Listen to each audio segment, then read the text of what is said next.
type of meaningful happening, and it can be meaningful from a number of standpoints, from it being exciting or that kind of thing. So let's look at writing about writing in story structure. This should be familiar ground. Look on page 46.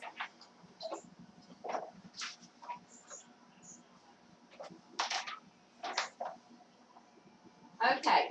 Now we've taught in level 1 and in level 2. We spent quite a bit of time working on story structure. So without looking at your book, can you all name the 5 elements of literature or story structure? Can y'all remember some of them?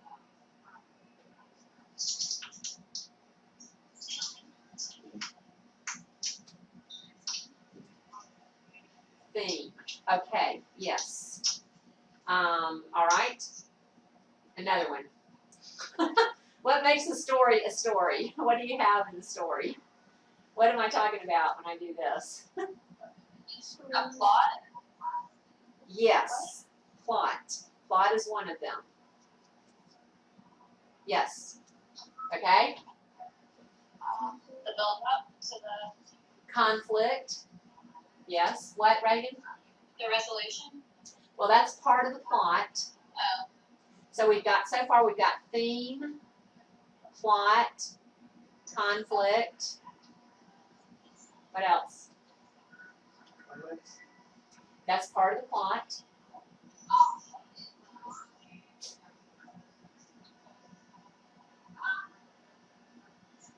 One more.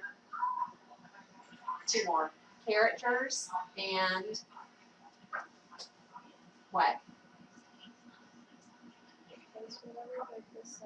The setting, okay? Setting, characters, conflict, plot, and theme. Is this sort of coming back to y'all now? Okay, let's particularly look at the plot. The plot is right here on page 47. So this is what is confusing sometimes about story structure, because there are 5 elements of literature. We just talked about them. There are also 5 stages to the plot. So the first plot stage is there in the first oval, and this is the exposition. And what do we learn in the exposition? This is where the curtains come open, and what do you see? Characters and setting. Right. So in the exposition, we find out what the setting is, we find out who the characters are, or at least some of the characters, right? In the second plot stage, we're introduced to the conflict, and what is the conflict? What do I mean when I say conflict? The problem. Right. Any great book that you're reading has got a problem in it. It's got a conflict in it. Let's think back to Romeo and Juliet. Huh? Forbidden love. Will Romeo and Juliet ever be able to be together? Great. Okay, so the conflict has got to take care of all of the story. That's what really causes the story to move, right? And because of the conflict, things start to happen. We call that the rising action, okay? What do the characters say? What do they think? What do they do in order to do what? Yes, fix the conflict, solve the problem, whatever, however you want to put it. Okay, so they keep doing things, and things keep happening and happening and happening, and all of a sudden we reach the highest point of action and the highest point of tension, and that's called the climax. Exactly. And then the energy starts to fall out of the story, and the next stage is called the It's a French word. Who remembers it? Denouement, right. And that is the unraveling. That's where all the loose ends are tied up, all the mysteries are explained, and we find out what all the reasons things happen. If the story is a good story, the writer doesn't leave loose ends. And then finally we have the conclusion where everything is tied up in a nice neat package. Sometimes we'll find out what the theme was. Sometimes the author will tell us what the point of the story was. Okay, do you remember the 5 types of conflict? These all come in 5s. It's really odd. 5 types of conflict. Can y'all remember what some of them are? They all start with the word man. Man versus Yes, man versus man, nature, himself, yeah, society, and God or fate. Okay? All right. So, when you're writing your essay this time, you're going to be writing it using story structure. You're going to be writing it using this, and I've given you a form in your PDF file for you to actually fill out your story structure. Okay? You're also going to use description. From now on, in everything you write for the rest of the year, you will be using descriptive language intentionally, but not, the 5-paragraph thing like you just did. So, let's look at principles of writing a narrative essay on page 46. There are 3 principles to keep in mind. You want to involve your reader in the story. So you want to think about recreating the incident for your readers using description. The skills that you just used. I could get a real sense of what it was like to be at your place. That sounds like a really neat place too. And so does that. I could get a real sense of being there because you helped me to experience it. And so you're not just telling about a few individual events. I want you to help your reader feel, see, hear the things that are going on in your story, okay? Remember that you are ultimately writing an essay. This is the second principle. You're not just telling a story. So an essay always has a what? Thesis, right? It's different than a report where you're just recounting facts, right? It has a reason for being. So when you're thinking about your essay, you need to think about why you chose to tell this particular story. Obviously, it has some kind of impact on you, and you're going to be communicating that to your reader. The third thing is that you need to keep the actual story structure in mind. So this is challenging. This is an essay with a reason for being, a thesis, but it's also got to have a conflict to move the story forward, right? It's also got to have, your characters, your setting, help people to feel, find out who's in this story. And you do want to have a climax at some point where things get solved. So, this goes with the story chart. We've already been talking through this, and we'll start working on filling out the story chart if we have time before you leave. So when you finish your story, y'all know how I feel about stories. You never want to leave your reader going, and then what happened? That's so annoying. You want to give your reader a good, strong closing. All right, let's look at some examples. Let's see. I meant to put some new ones in here that I got last year, but I haven't. I really need to beat this up. But turn to page 142. This is our professional essay, and I just love it. Annie Dillard was a famous writer. I don't think she's still living. I think she died. But she wrote a book called An American Childhood, and this is really just one of the chapters of it, but it's good enough as a standalone story. I'm sorry, I get so thirsty when I'm talking and talking and talking. Okay, The Chase. Some boys taught me to play football. This was fine sport.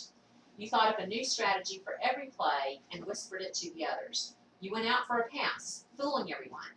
Best, you got to throw yourself mightily at someone's running legs. Either you brought him down or you hit the ground flat on your chin with your arms empty before you. It was all or nothing. If you hesitated in fear, you would miss and get hurt. You would take a hard fall while the kid got away, or you would get kicked in the face while the kid got away. But if you flung yourself wholeheartedly at the back of his knees, if you gathered and joined a body and soul and pointed them, diving fearlessly, then you likely wouldn't get hurt and you'd stop the ball. Your fate and your team's score depended on your concentration and courage. Nothing girls did could compare with it. Boys welcomed me at baseball too, for I had through enthusiastic practice what was weirdly known as a boy's arm. In winter, in the snow, there was neither baseball nor football, so the boys and I threw snowballs at passing cars. I got in trouble throwing snowballs and have seldom been happier since. Okay, so she's just set her setting. We're going to find out about some characters now. One weekday morning after Christmas, here's part of the setting too, 6 inches of new snow had just fallen. We were standing up to our boot tops in snow on a front yard on trafficked Reynolds Street, waiting for cars. The cars traveled Reynolds Street slowly and evenly. Where's your purse? In my bedroom. They were targets, all but wrapped in red ribbons, cream puffs we couldn't miss. I was 7, the boys were 8, 9, and 10. The 2 oldest Fahey boys were there, Mikey and Peter, polite blonde boys who lived near me on Lloyd Street and who already had 4 brothers and sisters. My parents approved Mikey and Peter Fahey. Chicky McBride was there, a tough kid, and Billy Paul and Mackie Keene too, from across Reynolds, where the boys grew up dark and furious, grew up skinny, knowing, and skilled. We had all drifted from our houses that morning looking for action, and had found it here on Reynolds Street. It was cloudy but cold. The car's tires lay behind them on the snow street, a complex trail of beige chunks like crenellated castle walls. I had stepped on some earlier. They squeaked. We could have wished for more traffic. When a car came, we all popped at one. In the intervals between cars, we reverted to the natural solitude of children. I started making an ice ball, a perfect ice ball from perfectly white snow, perfectly spherical, and squeezed perfectly translucent so no snow remained all the way through. The Fahey boys and I considered it unfair to actually throw an ice ball at somebody, but it had been known to happen. I had just embarked on the ice ball project when we heard tire chains come clanking from far. A black Buick was moving toward us down the street. We all spread out, banged together some regular snowballs, took aim, and when the Buick drew near, fired. A soft snowball hit the driver's windshield right before the driver's face. It made a smashed star with a hump in the middle. Often, of course, we hit our target, but this time, the only time in all of life, the car pulled over and stopped. Its wide black door opened. A man got out of it, running. He didn't even close the car door. He ran after us, and we ran away from him, up the snowy Reynolds sidewalk. At the corner, I looked back. Incredibly, he was still after us. He was in city clothes, a suit and tie, street shoes. Any normal adult would have quit, having sprung us into flight and made us point. This man was gaining on us. He was a thin man, all action. All of a sudden, we were running for our lives. Wordless, we split up. We were on our turf. We could lose ourselves in the neighborhood backyards, everyone for himself. I paused and considered. Everyone had vanished except Mikey Fahey, who was just rounding the corner of a yellow brick house. Poor Mikey. I trailed him. The driver of the Buick sensibly picked the two of us to follow. The man apparently had all day. He chased Mikey and me around the yellow house and up a backyard path we knew by heart, under a low tree, up a bank, through a hedge, down some snowy steps, and across the grocery store's delivery driveway. We smashed through a gap in another hedge, entered a scruffy backyard, and ran around his back porch and tight between houses to Edgerton Avenue. We ran across Edgerton to an alley and up our own sliding wood pile to the Hall's front yard. He kept coming. We ran up Lloyd Street and wound through mazy backyards toward the steep hilltop at Willard and Lane. He chased us silently, block after block. He chased us silently over picket fences, through thorny hedges, between houses, around garbage cans, and across streets. Every time I glanced back, choking for breath, I expected he would have quit. He must have been as breathless as we were, his jacket strained over his body. It was an immense discovery, pounding into my hot head with every sliding, joyous step, that this ordinary adult evidently knew what I thought only children who trained at football know. That you have to fling yourself at what you're doing. You have to point yourself, forget yourself, aim, dive. Mikey and I had nowhere to go in our own neighborhood or out of it, but away from this man who was chasing us. He impelled us forward. We compelled him to follow our route. The air was cold. Every breath tore my throat. We kept running, block after block. We kept improvising. Backyard after backyard, running a frantic course and choosing it simultaneously, failing always to find small places or hard places to slow him down, and discovering always, exhilarated, dismayed, that only bare speed could save us. For he would never give up, this man, and we were losing speed. He chased us through the backyard labyrinths of 10 blocks before he caught us by our jackets. He caught us, and we all stopped. We three stood staggering, half-blinded, coughing in an obscure hilltop backyard. A man in his 20s, a boy, a girl. He had released our jackets, our pursuer, our captor, our hero. He knew we weren't going anywhere. We all played by the rules. Mikey and I unzipped our jackets. I pulled off my sopping mittens. Our tracks multiplied in the backyard's new snow. We had been breaking new snow all morning. We didn't look at each other. I was cherishing my excitement. The man's lower pants legs were wet, his cuffs were full of snow, and there was a plow of snow beneath them on his shoes and socks. Some trees bordered the little flat backyard, some messy winter trees. There was no one around, a clearing in a grove, and we the only players. It was a long time before he could speak. I had some difficulty at first recalling why we were there. My lips felt swollen. I couldn't see out of the sides of my eyes. I kept coughing. "You stupid kids," he began perfunctorily. We listened perfunctorily indeed, if we listened at all, for the chewing out was redundant, a mere formality and beside the point. The point was that he had chased us passionately without giving up, and so he had caught us. Now he came down to earth. I wanted the glory to last forever. But how could the glory have lasted forever? We could have run through every backyard in North America until we got to Panama. But when he trapped us at the lip of the Panama Canal, what precisely could he have done to prolong the drama of the chase and cap its glory? I brooded about this for the next few years. He could have only fried Mike Fahey and me in boiling oil, say, or dismembered us piecemeal, or staked us to anthills, none of which I really wanted, and none of which any adult was likely to do, even in the spirit of fun. He could only chew us out there in the Panamanian jungle, after months or years of exhausting pursuit. He could only begin, "You stupid kids," and continue in his ordinary Pittsburgh accent with his normal righteous anger and the usual common sense. If in that snowy backyard the driver of the black Buick had cut off our heads, Mikey's and mine, I would have died happy. For nothing has required so much of me since as being chased all over Pittsburgh in the middle of winter, running terrified, exhausted, by this sainted, skinny, furious, red-headed man who wished to have a word with us. I don't know how he found his way back to his car.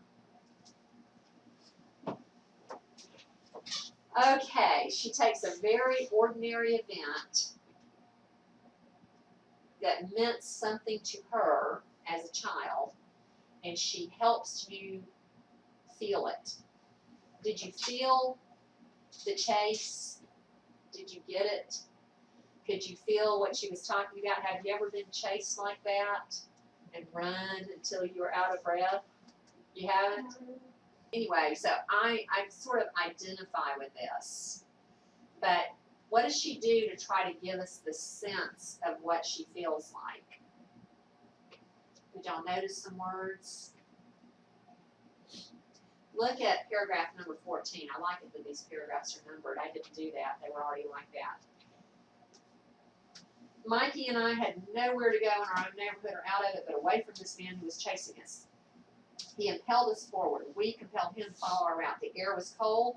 Every breath tore my throat. We kept running, block after block. We kept improvising, backyard after backyard, running in a frantic course and choosing simultaneously, failing always to find small places or hard places to slow him down.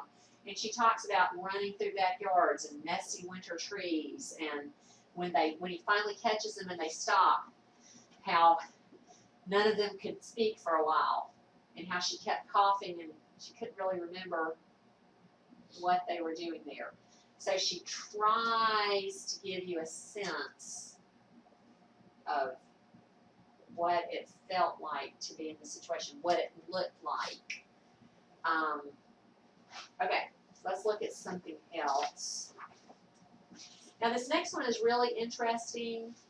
It's a very famous essay.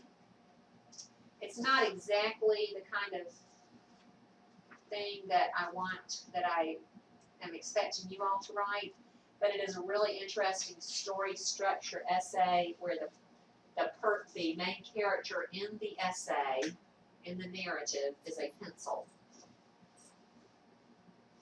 And it's very cleverly written to give you a real concept of how a free market actually makes products available to everyone without having a controlling governmental authority.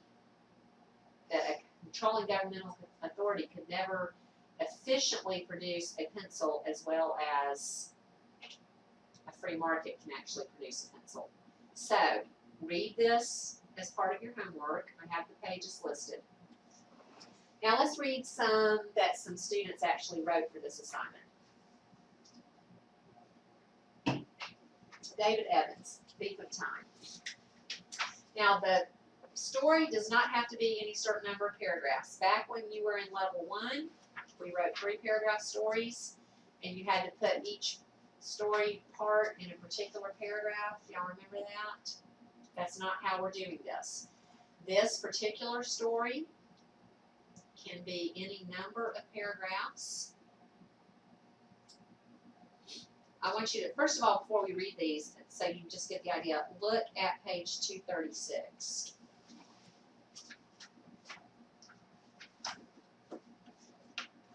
Let's look at the composition checklist for this particular assignment. If you look at the composition checklist, it looks like it has to be 5 paragraphs. It doesn't have to be 5 paragraphs. It does have to be at least 3 paragraphs. But here is where your style assignment changes. From now on in this class, you will be required to do style in at least 5 paragraphs. But if you do 7 or 8 paragraphs or 10 paragraphs, you still only have to do style and mark it in 5 paragraphs. Since this is an essay that calls for at least 3, you don't even have to do 5 for this one, okay? If you do a 3-paragraph story for this particular assignment, notice how I'm doing the points up here on the top of the composition page. There's no official introduction for this because this is a story, so there's no points for an introduction. For your body paragraphs, you get 50 points times however many paragraphs you write, up to 5. So if you write a 3-paragraph story, it's 15 times 3. If you write a 4-paragraph story, it's 15 times 4. If you write a 5-paragraph story, it's 15 times 5. If you write a 15-paragraph story, it's still just 15 times 5. The reason we're doing it this way is because I found out a long time ago that people didn't want to write more than 5 paragraphs because they didn't want to have to do all that style. And I'm interested in you breaking out of the 5-paragraph mold and interested in you writing as many paragraphs as it takes for you to tell your story. She wrote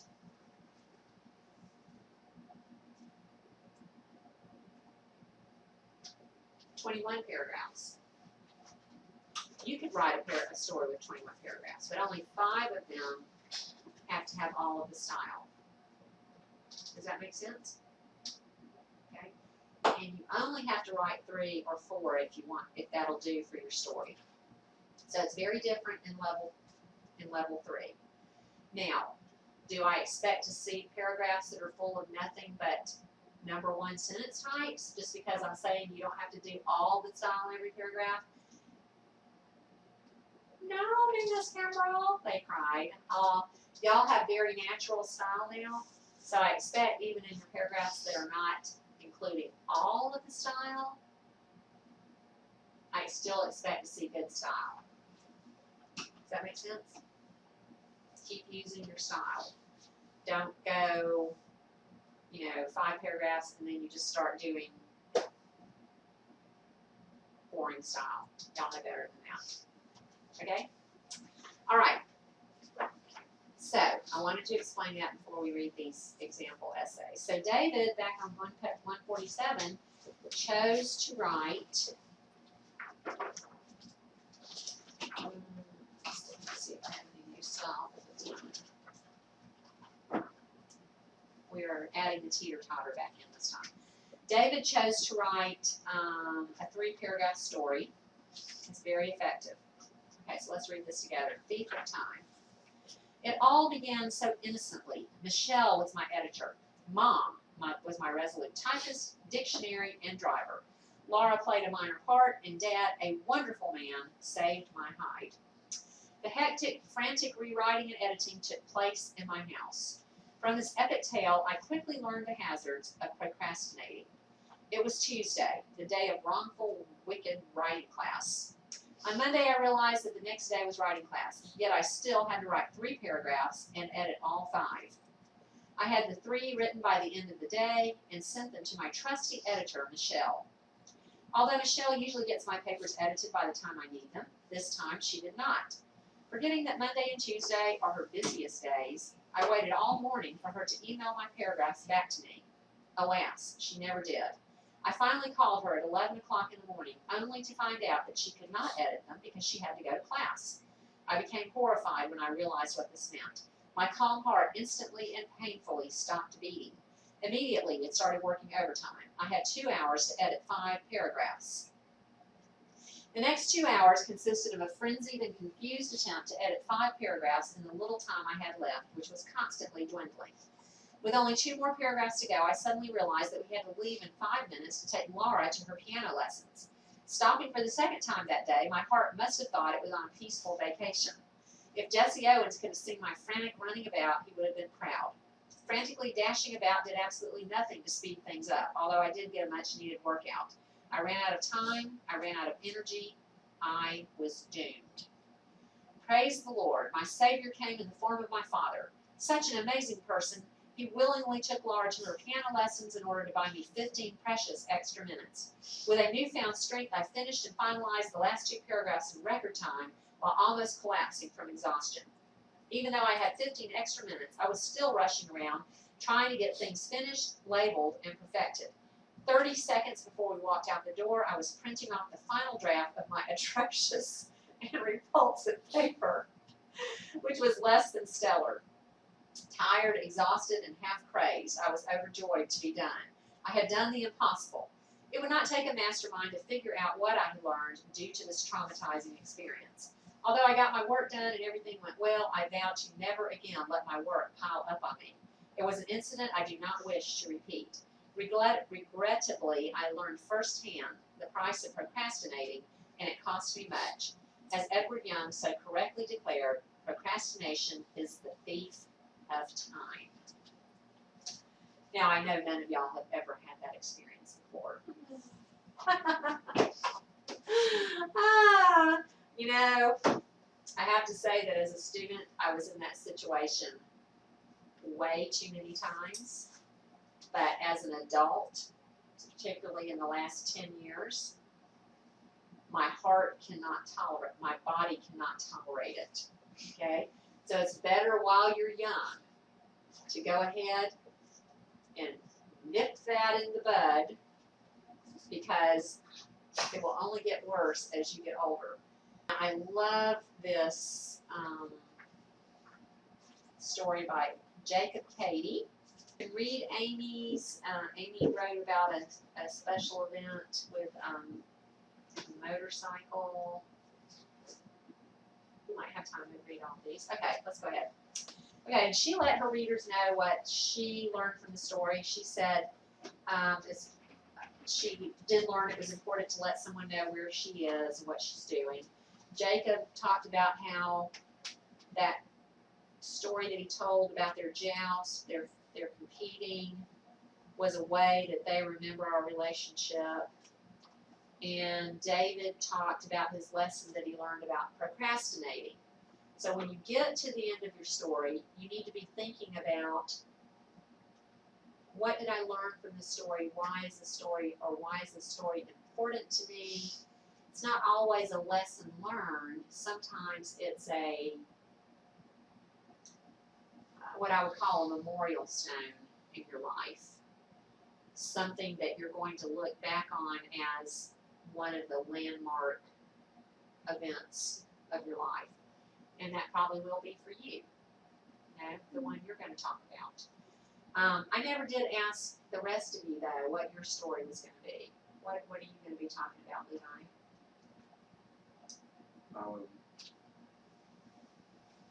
Have you thought of one yet? Yeah, I have a thing, and I'm not completely sure. Okay. So, one I've seen go is when I was like 10, I just hurt my legs, so I couldn't play football anymore, and I switched to soccer. You hurt your legs? Yeah, my knee, like, sprained it, went the other direction.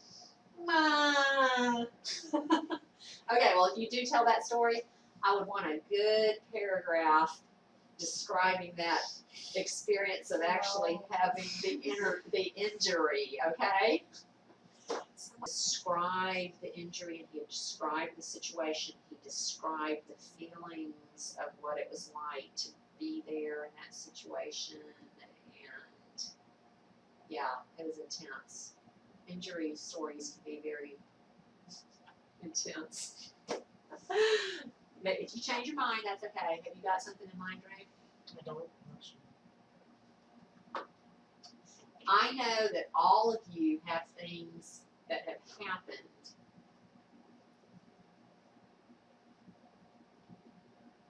sometimes people think it's just not exciting enough to write a story about, but you can make it interesting. It doesn't have to be an exciting story. It just needs to be a story that explains an event that was part of that you experienced. Okay? You don't necessarily have to be the main character in the story. Anybody think about something that happened while you were on vacation? Oh, Rough? I could write about we were at the lake one time. We were like camping for my birthday or something, and there was like a really bad storm. And we were tent camping too, so like we went out the storm and everything. Did you wait it out in the tent? Because we were like sitting at the picnic table. It was like under a canopy and everything, and like you could Like see. A hard canopy? Like A canvas canopy? yeah, like up underneath that, and like where we were at the campsite, you could see like clearly out into the lake, and so you could see like the lightning. Like That would out make a in the great lake. narrative essay. Okay, so what would be your conflict? Oh, it's the water started seeping into the tent, and we had to take care of that. Oh, I hate it when that happens. So your conflict would probably be something like, would we be able to survive the storm and continue our camping trip? Yeah. Something like that. Did y'all continue your camping trip? Mm-hmm. Ah, We just had a lot to clean up after. Okay, so you've gotta have a conflict. Let's see, Levi, what's your conflict gonna be if you do that one? Recovery. Okay, so you stopped playing what, and you started playing what? So I can't play football anymore, so I start soccer instead. Okay, and are you currently playing soccer? So has that been a good switch for you? Yeah, like football before, I was like okay with it. Like soccer is my life now. Ah, okay. So probably when it happened, you were really torn. It seems like you wrote a paper about, Yeah, I did one kind of. was that a Writing for the Brain paper? I can't really remember. Or maybe it was a 3-paragraph story. I can't remember, but I remember reading about your injury before. But this time you'll definitely tell it in a story structure. So I guess, you'll do your setting, describe football, describe your team, describe some practices, describe how you felt about football. Then maybe in another paragraph, you'll talk about that game was it a game where you got hurt or a practice? So this game would be okay, it's just like practice. So Oh. Okay, so then you'll get to that particular practice, the particular day that it happened. And how did it happen? Did somebody land on you or? It was just a pile up and I got caught in the middle. Yeah, so then let us see that pile up, okay? Build up the thing where it happens, okay? And then after that, you will have some description about how you felt, about whether you would be able to recover, talk about going through your rehab and all that, and then eventually how you figured out you weren't going to be able to play football anymore, so you started soccer, how you felt about that, and then eventually how you feel about it now. Might be a good story. Okay. It might be encouraging to somebody one day too. So sometimes that's the way things turn out. You think it's the worst disaster in the world, and then sort of brainstorm with some family members. And here's an example of something very small. This is Grant's story. Have any of y'all started actually doing some reading and note taking for your super essay yet? I read, did notes. I read, did taking notes. Yeah, I read a lot of stuff and I haven't taken notes. Okay, are you marking them with sticky notes or anything? You want to make sure that you're able to go back and find stuff. Try to focus, the first thing you'll be writing about would be the history of your great idea, so really focus on trying to figure out what the history of your great idea is, and then, if you need to talk to me about it, let me know. Let's read this really quick. This is a real simple thing. This doesn't have to be like the most life-changing thing that happened in the world. So here's Grant's little story. You see, it doesn't have to be something earth-shattering, okay? It has to be an experience that you have had. So let me know. Oh yeah, I need to go on. Let me know if you have any questions or problems.